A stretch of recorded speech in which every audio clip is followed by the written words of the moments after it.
Live on the line, we have Irish champion trainer for a 12th time, no less, Willie Mullins. Evening.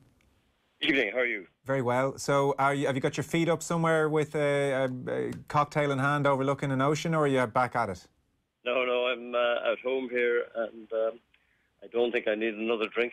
It's been that sort of a weekend, I think. An amazing week, all told. I'm sure people are well aware that the general story at this stage, but you started Punchestown week over €500,000 behind Gordon Elliott, and with trebles on Tuesday and Thursday and 6 wins on a Wednesday and 18 wins in total, you managed to surpass him quite comfortably in the end. I'm sure it didn't feel comfortable, and win your 12th Irish champion trainer title. You equalled Tom Draper's record as well, trainer of Arkle. It must be a slightly surreal thing to be in that company. It is. I mean, someone just mentioned that to me on Friday. And, when we were growing up, Tom Draper was the sort of, the man, and all jump racing revolved around him with Arkle, Millhouse, all those good horses, So to be sort of in that company, for me, is what I would consider a huge achievement, and delighted. I'm sure in some respects, before any festival, be it Cheltenham or Punchestown or any big meeting, Willie, you maybe do even a vague mental calculation of how many winners you might expect if things went to plan. Was 18 in your ballpark, or is it beyond all reasonable expectations? Oh, beyond all reasonable expectations. If someone came to you at the start of the week and said, Willie, would you take 9 winners and whatever bit of prize money, that would be, most guys would say, of course, yes. Everyone would say it, me included. It was way out of the ordinary, It was unprecedented, I'd say. I don't know why it came about or where it came from, but everything just seemed to fall into place. Yeah, okay. Well, you've preempted my next question. I was going to ask why it happened or what you attribute it to. I guess it's hard to know. Well, just the horses seemed to come right in form, and that's the only thing I can think about it. I mean, even horses that we thought had worked poorly came out and won. Faugheen, we know Faugheen has huge ability, but the Saturday previous, myself and Ruby were on the gallops watching him work, and we just turned away from one another. In other words, this isn't good enough, right? Because we were working him against or with a horse that had very disappointing ability this winter. Yeah. As it turned out, that horse finished third in a really good race. So the work might have been just better than we thought it was. And but things like that. I mean, we wouldn't have put him down as a winner going into the week. We thought this was probably going to be his swan song and maybe retire him after this race. And then he comes out and runs a race like that. Yeah. And when you see Faugheen working badly, so close to Punchestown, as was the case in this instance, is there anything you can do at that stage? There's no time to dramatically improve a horse's form that close to a festival. Oh, there's one very good thing you can do, pray. Right. You pray. You can't really do much. Yeah. You hope that maybe you can just freshen them up or something like that. But when they work bad, they work bad. And you just, it's unless a horse, sometimes like he is an older horse, they get, and maybe like older players too, they get might get a bit stale at home. Yeah. But he had done some lovely bits of work at home before, and that's why he'd been disappointing for us, because he seemed to do nice bits of work at home and then disappointed on the racetrack. Yeah. I was reading a piece yesterday which said that, I guess at some stage last week, maybe you felt the horses were ready and things tapered off dramatically enough. You even, I think, went away for a day or two to Waterford. Is that right? That's what someone just texted me to say that. No, I didn't. Jesus. I'd hardly go to mass on on our preparation for Punchestown, because every day we're just at it. I certainly didn't go anywhere away for a few days. No. Okay. Is it right that you tapered things down from the horse's point of view? Well, you do. I mean, you build them up for the meeting, and then but you want to be here every day just to make sure that nothing goes wrong. Okay. that was interesting, actually. Someone texted me the last hour to say, had I been away down in Waterford in some hotel, and first I heard of it, so... Right, okay. Because, I was going to ask you a follow-up question, but maybe it seems like it wasn't the case, but it was going to be, if you did taper things off more than normal, I was going to ask you, when you're on the gallops and you're watching them, what are you looking out for, or how do you measure where they are? Well, a big part of our success is our, staff, our team. And every day I'm asking them how they think their horse is going. And that I factor that in hugely with how I think he's going. Mm-hmm. And Ruby's been injured there the last few weeks, and he's been down most of the work days. And he's there watching as well. He has a very good opinion. David Casey, Patrick, my son, they all have their own opinions, and we pool all the things together while we're on the gallop and maybe later on. Mm. But you're looking for horses' well-being. You're looking for horses not being sick, not coming down with any bits of coughs or colds or anything like that. And I think, if you have them well at this end of the season, they're fit. So if you have them well coming into the week, that's good. And we sort of look at the whole thing like preparing a football team, hurling team or whatever. You've got to get good morale. You've got to get the horses in good form. Having them, try to get them to peak for the big meetings. And I think you can probably only get a horse to peak a couple of times a year. Mm-hmm. And so I tried to do that. Like we skipped entry to try and have them ready for this meeting.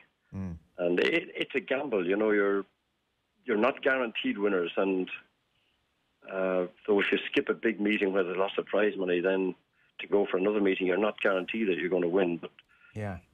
So that's what we try and do. Is that, Willie, is that based on just a feel almost and experience? Like, Premier League teams now will measure players' blood and various things, and they'll be put in the red zone if they're at risk of an injury, and it's all very, very scientific.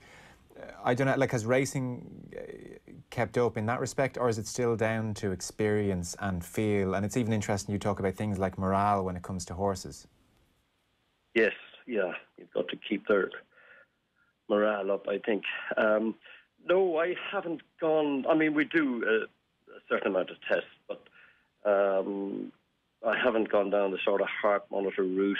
I leave that to just experience.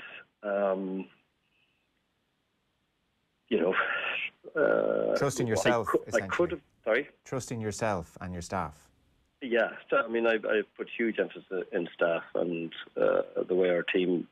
And I put trust in them to tell me the right thing, and they build up their own confidence as well then, because they get... they're part of what's going on, rather than just coming in and their name on a board and writing out this horse, that horse, or the other horse. I try to keep them all together. Yeah. And, so that everyone's on the one page. Well, I suppose if they know you're going to solicit opinion and maybe act at times in their opinion, it will make them more engaged and more observant and more part of the whole thing. And I did sit down with Ruby Walsh last year before Cheltenham, so it's a while ago now. But he did talk, and he's not prone to hyperbole, as I'm sure you know, Ruby. He's to the point. But he did talk about your ability to read a horse and to sense whether it needed more work or less work, or, a bit of love or a bit of attention at times. And he did say, I mean, it was genius, that at times you might see something in a horse that others aren't seeing, be it needs a rest or whatever, just from watching on the gallops. And he says, invariably, you tend to be proved right. And he wasn't quite sure how you managed to do it. I'm sure you're too modest to say that you're unique in that ability or in that respect. But I'm sure lots of trainers do that. But I'm sure they do. So how do you do it? I mean, have you made a ton of mistakes and you're the fruition of experience, or have you always had something of a sixth sense when it comes to horses? I know you were born into it. I'd say a ton of mistakes. Right. Experience is the best thing you're going to have, I think, over the years. And I was lucky enough to be in my father's yard, and I spent a season Jim Bulger, and two totally different ways of training, ways of approaching the business. So just a whole lot put together, along with just hard experience. When you're putting your own money into horses, buying and selling horses, like we did when we started off, the whole model of racehorse training has changed now. Yeah. And we had to put our own money in and suffer the losses if they went down. And you learn, there's only one way to learn, and that's when you have your own few quid in. And, you tend to mind horses rather than, you tend to mind them rather than sort of just gallop them and race them every day that there's a prize. Yeah. Because if you're lucky enough to get a good one, my theory has always been mind it, keep it for the big days. Yeah. Keep it for next year. There's a big difference between flat and jumping, I think. Flat trainers tend to maybe get 2 seasons out of a horse as a 2-year-old and a 3-year-old, and unless it's a really good horse, they sell them off and buy in a new batch of yearlings. They sell them off at 3 to buy in yearlings. Whereas in jump racing, you're going to have a 4, 5, 6, maybe 7 or 8 year life with those horses. And any time they get a little injury, I always think you should mind them rather than risk another run on it. And it's disappointing at the time you're out for the season, but you get more longevity out of the horses. They're like any athlete. Sure. You've got to preserve them, and I'd rather rest and recuperate than stress them. And maybe it's not good. I think the less stress they get, the better, and they will repay you on the double. But you might have to wait a year for it. That's the one thing in this game. You've got to have patience. You've got to think in years rather than weeks. Yeah. It's interesting you mentioned something like morale when it comes to horses, because I did jot down, I wanted to ask you, do you put much stock in a horse's character? Do you know the characters of the horses? I don't know how many you have currently, but clearly if you're talking about morale, their character is something you're aware of. What goes into keeping the morale of the actual horses themselves up over the course of a season? You got to keep them happy. In other words, there's a fine line between doing too much work and too little. Some horses are very lazy and they're gross. They get fat. I mean, I've Mary DeVee there. She won the other day. And I'm looking at her all year. I'm training the hell out of her, and she's still fat. So whatever. She came out and won the other day when she was badly needed. I was going to retire to stud, but I think I've just going through the thing there today. I think I'm going to change my mind. Right. And keep her for another season and probably race her on the flat. But we've been keeping her too happy, I'd say. So, some horses, if you overwork them, they will just, like anyone that's overworked, they will lose interest in the thing. Yes. So you have to. It's a fine line between getting them ready for festivals, for big races, working them very hard to get fit, but not overworking them and leaving a race behind. And that happens too as we get more young horses come into place and we have to learn about them. And sometimes you overwork them, then you realise you actually can't do that with that horse. Yeah. There's some horses there I think he's 90% ready now. I'll give him one more gallop. And one more gallop actually puts him over the top. And this is where I think experience comes in. I've got to run him when I think he's 90%. The next time, that's the time to run him. And, so that's just a very sort of easy way of explaining it. Yeah. So it's just experience. When you train them a certain way, if the horse runs well, you're doing it right. If he runs bad, well, then back to the drawing board and do something different the next time. Yeah, no doubt. I saw a quote from your son Patrick over the weekend as well, or certainly in the last couple of weeks. I only read it over the weekend, and he was just saying, around the time Michael O'Leary took his horses elsewhere, he looked at the operation and he sort of said, well, look, Dad's it would have been 62 at the time, I think. And he was almost looking on, I don't know if he said it to you, thinking, well, it mightn't be the worst time now to wind it down almost. We've had a great run, and instead He's a bit premature with my age, but anyhow, we'll Is he? move Right, on. okay. Well, my apologies there, but instead, Yeah, but I get the point. you built new stadiums or new stables rather, and you improved things and revitalised the whole operation, and actually went bigger and better and drove on. And I'm wondering if any part of you around the time of the O'Leary split thought, do you know what, maybe I have had a good innings and maybe it is time to wind things down into a slightly smaller, more manageable operation. You seem to have gone the other way, and I'm wondering, was that always the plan? Always the plan. I mean, when what happened, it probably just made me more competitive, I think. And I certainly hadn't any idea of... I thought I might get smaller, but I thought that mightn't be... that might be just the way it was going to be. But no, I didn't ever feel that I wanted to get smaller.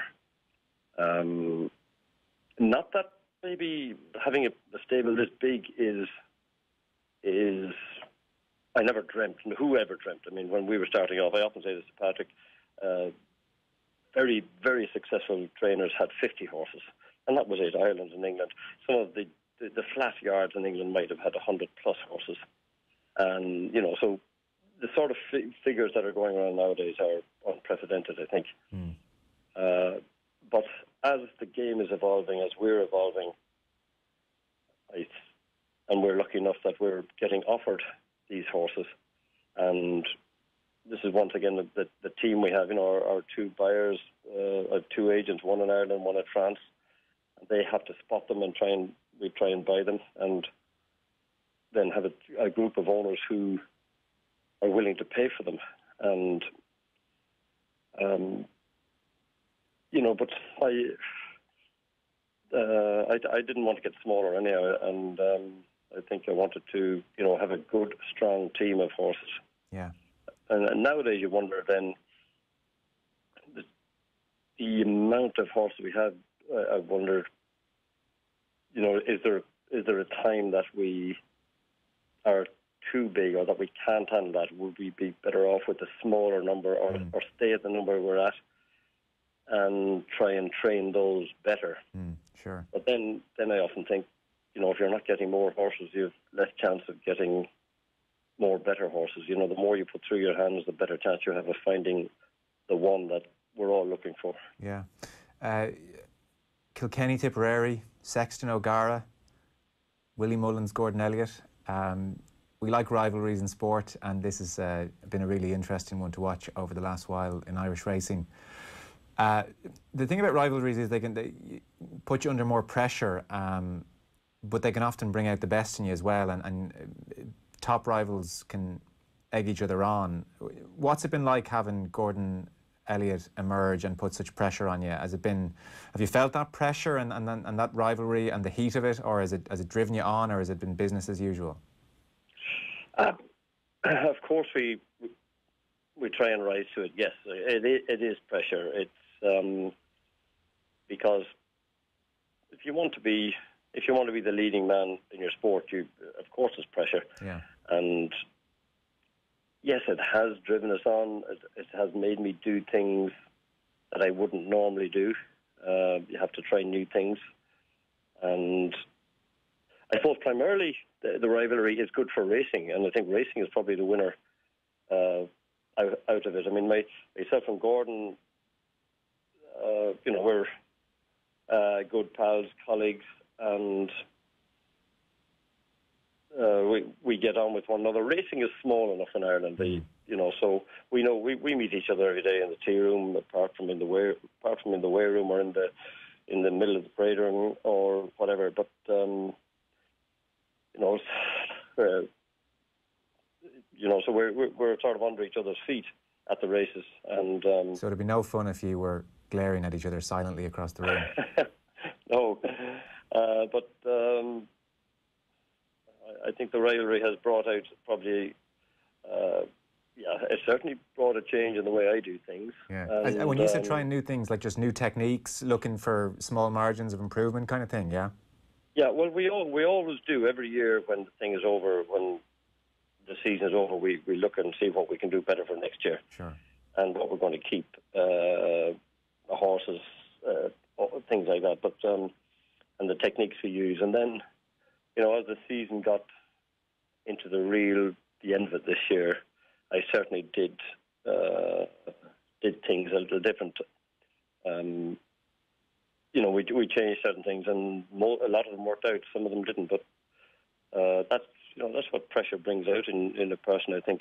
Yeah, no doubt. You've been very good with your time. Before you go, I think it would be remiss of me not to ask you about Katie Walsh, who retired along with Nina Carberry, obviously, and you worked very closely with Katie Walsh, and she paid tribute to you when she was announcing her retirement. Maybe for those of us, Willie, who have been very familiar with the two names of both jockeys, and you've been very familiar with Katie, obviously, from afar, and I've seen them break the mould, just the quality of their riding and what they brought to the sport might be worth touching on. Yes, I think the first thing we must describe the two of them as two fantastic jockeys, two good jockeys. Yeah. We're not using the word lady there. I would have Katie Walsh on my team of jockeys as an equal with any of the guys that she's riding against. And the other day when it came to looking for a jockey, there was jockeys everywhere. And, to me, Katie is up there with any of the jockeys that I have riding for me. We'd have a regular team of about 6 jockeys, and Katie is on that team and always has been. So that, to me, is what she was. I never looked at her as a lady rider. I could trust her. I'd put her on horses in England, France, everywhere like that, and I would trust her that she'd do the right thing. She had the strength, she had the mental ability, a proper rider. Yeah. The stakes were too high from your point of view for charity. Oh, yeah. I mean, I don't consider that. To me, anyone that rides in my place, like any professional team, they must be good enough to ride. Katie was more than good enough. Yeah. Yeah, no, fantastic career for the two of them, and they're getting all the good wishes they deserve. Listen, thanks so much for your time. There's plenty of texts coming in saying congratulations and well done, and no doubt Gordon Elliott's coming for you again next year, so it all kicks off again in no time. It wouldn't be any fun if he wasn't. And no, we just like to say, thanks to our staff, thanks to our owners, and that's what makes a great team. And I'm sure Gordon's team the same. It's I think racing with the benefit, and delighted to be a part of it. Okay, Wilie Mullins, thanks very much.